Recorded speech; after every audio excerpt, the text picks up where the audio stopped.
الحمدللہ رب العالمین والصلاة والسلام علی رسول الامین وعلی آلہ وصحبہ اجمعین اما بعد.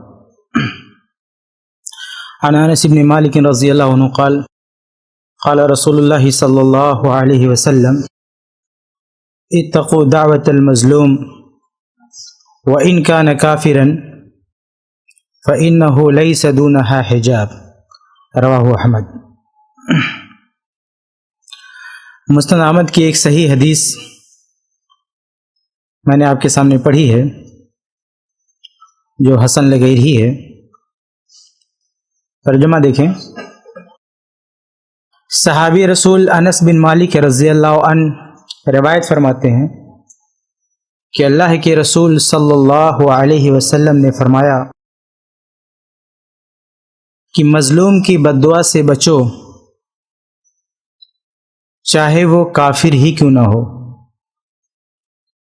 کیونکہ مظلوم کی بددعا اور اللہ کے بیچ میں کوئی پردہ نہیں ہوتا. اس روایت میں اللہ کے رسول صلی اللہ علیہ وسلم نے ظلم کی قباحت، اس کی ہولناکی کو بیان فرمایا ہے کہ ظلم کتنی خطرناک چیز ہے، کتنی قبیح چیز ہے. اور پھر یہ کہ اللہ رب العالمین ظالموں کے ساتھ جو سلوک کرتا ہے، ان کا جو حشر کرتا ہے، وہ بھی بیان فرمایا ہے. اور سب سے بڑی بات یہ کہ حدیث میں یہاں تک کہا گیا کہ جس پر ظلم ہو رہا ہے، جو مظلوم ہے، ایسا نہیں کہ وہ مسلمان ہے تو اس پر کوئی آفت آئے گی. کوئی بھی ہو، حتیٰ کہ کافر ہی کیوں نہ ہو، غیر مسلم ہی کیوں نہ ہو. وَإِن كَانَ كَافِرًا، گرچہ وہ کافر ہو، غیر مسلم ہو، کوئی بھی ہو، لیکن اگر اس پر ظلم ہوگا اور اس مظلوم نے اللہ کو پکارا تو اللہ تعالیٰ اس کی پکار سنتا ہے. جبکہ اللہ رب العالمین کا عام یہ اصول ہے کہ اللہ تعالیٰ ہر ایک کی دعا نہیں سنتا ہے، ہر ایک کی مدد نہیں کرتا، ہر ایک کی پکار نہیں سنتا ہے. جو لوگ کچھ جرائم اور کچھ پاپ میں مبتلا ہوتے ہیں، جیسے کوئی چوری کرتا ہے، حرام کھاتا ہے، حرام پیتا ہے، حرام پہنتا ہے، تو ایسے لوگوں کی دعاؤں کو اللہ تعالیٰ نہیں سنتا ہے. صحیح مسلم کی ایک حدیث ہے نا کہ ایک شخص اللہ کی بارگاہ میں اپنے ہاتھ اٹھاتا ہے اور کہتا ہے یا رب یا رب، اے میرے رب مجھے یہ چاہیے، اے میرے رب میری یہ مدد کر. لیکن اللہ فرماتا ہے کہ وہ اس کا کھانا حرام کا ہے، اس کا پینا حرام کا ہے، اس کا پہننا حرام کا ہے. فَأَنَّىٰ يُسْتَجَابُ لَهُ، تو اللہ تعالیٰ اس کی پکار کیسے سنے گا، اس کی دعا کیسے سنے گا؟ تو اللہ تعالیٰ کا یہ اصول ہے کہ اللہ تعالیٰ حرام کھانے والوں کی پکار نہیں سنتا ہے، حرام کھانے والوں کی دعا نہیں سنتا ہے. جو حرام کھاتے ہیں، حرام پہنتے ہیں، حرام پیتے ہیں، ناجائز کھاتے پیتے ہیں، ناجائز کاروبار کرتے ہیں، ایسے لوگوں کی دعا اللہ تعالیٰ نہیں سنتا ہے. لیکن اگر کسی پر ظلم ہو رہا، کسی کو بلا وجہ مارا جا رہا ہو، پیٹا جا رہا ہو، ستایا جا رہا ہو، تو پھر اللہ تعالیٰ وہاں یہ نہیں دیکھتا کہ جس پر ظلم ہوا ہے وہ کیسا ہے، وہ اچھا ہے، برا ہے، کیسا بھی ہے. لیکن اگر ظلم ہوا ہے، اس کے بعد اس نے اللہ کو پکارا تو اللہ تعالیٰ اس کی پکار سنتا ہے. بلکہ بعض روایتوں میں تو یہ بھی ہے کہ اس کی آہ، مظلوم کی آہ، مظلوم کی پکار اللہ رب العالمین کے پاس بہت تیزی سے پہنچتی ہے. بعض روایتوں میں کأنہا شرارۃ النار، جیسے آگ کے انگارے اوپر بہت تیزی سے بھاگتے ہیں، ایسے مظلوم کی آہ بہت تیزی سے اللہ کی طرف پہنچتی ہے اور اللہ رب العالمین اسے ریسیو کرتا ہے، اسے قبول کرتا ہے. اور آخر میں جو حدیث میں ہے لیس دونہا حجاب، کہ مظلوم کی آہ اور اللہ کی کے بیچ میں کوئی پردہ نہیں ہوتا. اس پردے سے کیا مراد ہے؟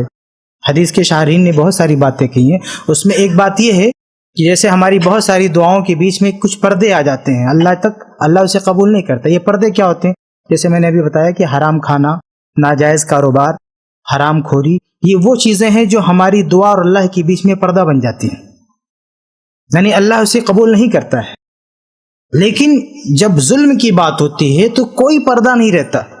ایک مظلوم چاہے وہ کافر ہی کیوں نہ ہو، غیر مسلم ہی کیوں نہ ہو، اس پہ ظلم ہوا ہے تو اس کی آہ اور اس کی پکار اور اللہ کے بیچ میں کوئی چیز پردہ نہیں بن سکتی. مظلوم کتنا ہی برا کی نہ ہو، شرابی ہو، کبابی ہو، کیسا بھی ہو، لیکن اگر اس پر ظلم کیا گیا ہے اور اس نے اللہ کو پکارا ہے تو اللہ تعالیٰ اس کی سن لے گا۔ اس چیز کو ہمیں کبھی فراموش نہیں کرنا چاہیے۔ کبھی کبھی کوئی کیا سوچ سکتا ہے کہ ہم بہت نیک ہیں، بہت اچھے ہیں، نماز روزہ کرتے ہیں، ہم نے کسی کو مار دیا تو ہمارا کیا بگڑے گا، یا ایسے آدمی کو مار دیا جو کوئی شرابی ہے یا گنہگار ہے، اس کو ہم نے مار دیا تو ہمارا کیا بگڑے گا؟ نہیں،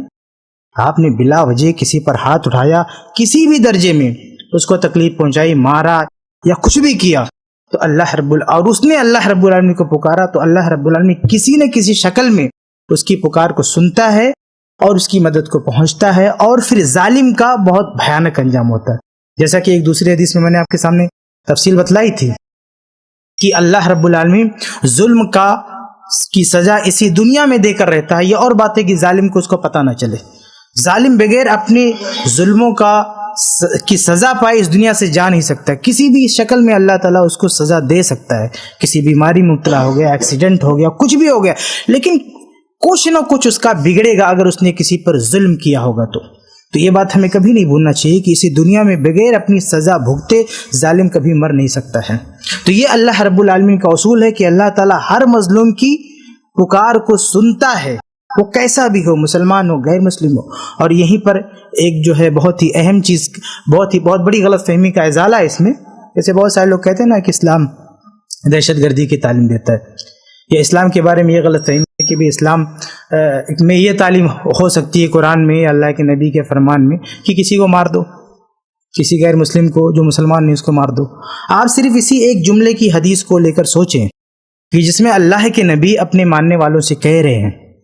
کہ اگر تم نے ظلم کیا، اور باقاعدہ صراحت کے ساتھ کریں، وَإِن كَانَ كَافِرًا، چاہے وہ غیر مسلم ہی کیوں نہ ہو، کافر ہی کیوں نہ ہو، اگر تم نے اس پر ظلم کیا تو اللہ تعالیٰ اس کی پکار بھی سنتا ہے۔ یعنی جب ظلم کی بات آتی تو اللہ یہ نہیں دیکھتا ہے کہ جس پر ظلم ہوا کس مذہب سے ہے، مسلمان ہے، ہندو ہے، عیسائی ہے، کچھ نہیں۔ اوپر والا یہ بالکل مذہب نہیں دیکھتا، بلکہ سیدھا اس کی دعا کو ریسیو کرتا ہے، اس کی بات کو سنتا ہے۔ اگر یہ اللہ کے نبی صلی اللہ علیہ وسلم کا ایک چھوٹا سا جملہ بھی لوگوں کے سامنے آ جائے، لوگ سمجھ جائیں، تو ان کی یہ غلط فہمی دور ہو سکتی ہے کہ اسلام اس بات کی کبھی تعلیم نہیں دے سکتا کہ کسی کو مار تو پکڑ کے نا، اسلام میں اس کی کوئی گنجائش نہیں ہے۔ اور اگر کوئی مسلمان بھی یہ غلط فہمی پالی ہوئی ہے کہ ہم مسلمان ہیں تو ہم کسی کو ستا سکتے ہیں، مار سکتے ہیں، تو اس کو بھی اپنا ذہن یہ صاف کر لینا چاہیے کہ اللہ کے نبی صلی اللہ علیہ وسلم کی واضح اور صریح حدیث تو ہمارے سامنے یہ ہے کہ ہم کسی پر ظلم نہیں کر سکتے ہیں، اور ظلم کریں گے تو اللہ کے نبی صلی اللہ علیہ وسلم نے اس کے انجام سے ڈرایا ہے کہ اللہ رب العالمین مذہب کو نظر انداز کر کے اس کی مدد کو پہنچتا ہے، اللہ رب العالمین اس کی مظلوم کی مدد کرتا ہے، اور ظالم کا اسی دنیا میں سزا دیتا ہے، اور مرنے کے بعد بھی اس کی سزا طے ہے، مرنے کے بعد بھی وہ بچ نہیں سکتا ہے۔ تو یہ ایک چھوٹی سی حدیث ہے جس میں اللہ کے نبی صلی اللہ علیہ وسلم نے ظلم سے روکا ہے کہ کوئی آدمی ظلم نہ کرے۔ آپ قرآنی آیات دیکھیں اور احادیث دیکھیں تو قرآنی آیات میں اور احادیث میں ایک بہت بڑا ذخیرہ ہے جس میں ظلم سے منع کیا گیا ہے، اور ظلم کی شناعت سے جو ہے، ظلم کی قباحت سے لوگوں کو ڈرایا گیا ہے۔ بہت ساری روایتیں ہیں، لیکن صرف ہم آج کے درس میں نے ایک حدیث آپ کے سامنے پیش کی ہے۔ خلاصہ اس حدیث کا یہ ہے کہ اتقوا دعوت المظلوم، کہ مظلوم کی بد دعا سے بچو، مظلوم کی آہ سے، جس کو ہم اپنی زبان میں کیا کہتے ہیں، آہ، مظلوم کی آہ سے بچو، وہ چھوٹا ہو، غریب ہو، ہمارا پڑوسی ہو، کوئی بھی ہو، کسی ملک کا رہنے والا ہو، کسی بھی مذہب سے تعلق رکھنے والا ہو، کسی بھی خاندان سے ہو، کسی بھی قبیلے سے ہو، ہمیں کسی پر ظلم کرنے سے بچنا چاہیے۔ اب اس سے بڑی کوئی بات نہیں ہو سکتی کہ وہ ان کا نہ کافر، چاہے وہ غیر مسلم ہی کیوں نہ ہو۔ تو اگر ہم ظلم کریں گے تو پھر اس کا انجام کیا ہوگا کہ اس نے اگر آہ بھری، اللہ کو پکارا، تو پھر ہماری زندگی برباد ہو سکتی ہے۔ یعنی ہم اللہ کے سامنے ہم بالکل نہیں ٹک سکتے ہیں۔ اور جب اللہ رب العالمین ظالم کو بدلہ دیتا ہے تو میں پھر وہ بات دہراؤں گا جسے میں نے کسی دوسری درس میں تفصیل سے آپ کو بتایا تھا کہ اللہ رب العالمین جب ظالم کو سزا دینے پر آتا ہے تو ظالم کو پتہ نہیں چلتا ہے، اس لیے کہتا ہے نا اللہ کی لاٹھی میں آواز نہیں ہوتی ہے، بندہ پٹتا رہتا ہے اور اسے پتہ نہیں چلتا ہے کہ یہ میرے کس پاپ کی سزا ہے، میرے کس جرم کی سزا ہے۔ اللہ کسی بھی مصیبت میں مبتلا کر سکتا ہے، بیمار ہو سکتا ہے، اس کے ایکسیڈنٹ ہو سکتا ہے، اس کے ہاتھ پاؤں ٹوٹ سکتے ہیں، کچھ بھی، اس کی آنکھ خراب ہو سکتی ہے، اس کے گردے فیل ہو سکتے ہیں، اس کی کڈنی خراب، کچھ بھی ہو سکتا ہے اس کے ساتھ، کوئی بھی شکل اس کے ساتھ ہو سکتی ہے۔ اور آج دیکھیں، آج کی دنیا میں ہم دیکھیں ظلم کتنا عام ہے، اور نتیجہ دیکھیں آپ، کتنی خطرناک بیماریاں، کتنی خوفناک بیماریاں، کتنی خوفناک مصیبتیں، لوگوں کی موت ہوتی اتنی خطرناک طریقے سے، ایکسیڈنٹ اتنے خطرناک طریقے سے ہوتا ہے، بیماریاں اتنی بھیانک ہوتی ہیں، مرنے والا اتنی کتنا تڑپ کے مرتا ہے، اتنی خوفناک مصیبتیں جو آ رہی ہیں، اس کو ہم بیماری کے نام سے جانتے ہیں، اس کو ہم ایکسیڈنٹ سمجھتے ہیں، اس کو ہم حادثہ سمجھتے ہیں، لیکن ان بیماریوں، ان تباہیوں کے پیچھے ہو سکتا ہے کہ ہمارے ظلم بھی کام کر رہے ہوں، ہو سکتا ہے کہ ان مصیبتوں کا ہم سامنا کر رہے ہیں تو اس سے پہلے،